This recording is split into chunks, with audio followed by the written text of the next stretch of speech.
కొణిదెల పవన్ కళ్యాణ్ అమ్మ కడుపున ఆఖరివాడిగా పుట్టిన అందరికీ మంచి చేయాలి, మేలు జరగాలి అనే విషయంలో ముందువాడుగా ఉంటాడు.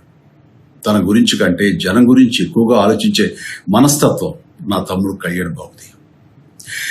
ఎవరైనా అధికారంలోకి వచ్చాక ప్రజలకు ఏదైనా చేయాలనుకుంటారు.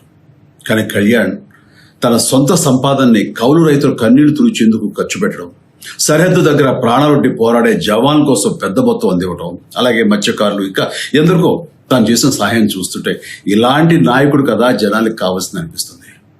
ఒక రకంగా చెప్పాలంటే సినిమాలోకి తను బలవంతంగా వచ్చాడు, రాజకీయాలు మాత్రం ఇష్టంతోనే వచ్చాడు. ఏ తల్లికైనా తన కొడుకు కష్టపడుతుంటే గుండె తరుక్కుపోతుంది.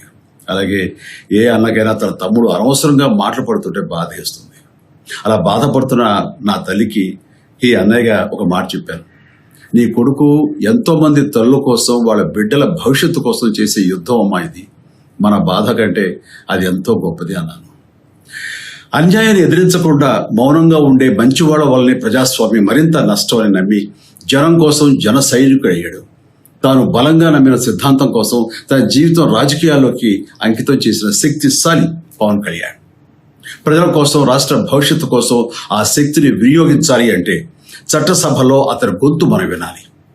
జనమే జయను నమ్మే జనసేనాని ఏమి చేయగలడో చూడాలంటే మీరు పిఠాపురం ప్రజలు కళ్యాణ్ని గెలిపించాలి. మీకు సేవకుడుగా, సైనికుడుగా అండగా నిలబడతాడు. మీకోసం ఏమైనా సరే కలబడతాడు, మీ కళ నిజం చేస్తాడు. పిఠాపురం వాస్తవ్యులకు మీ చిరంజీవి విన్నపం. గుర్తుకి మీ ఓటు వేసి పవన్ కళ్యాణ్ని గెలిపించండి. జై హింద్.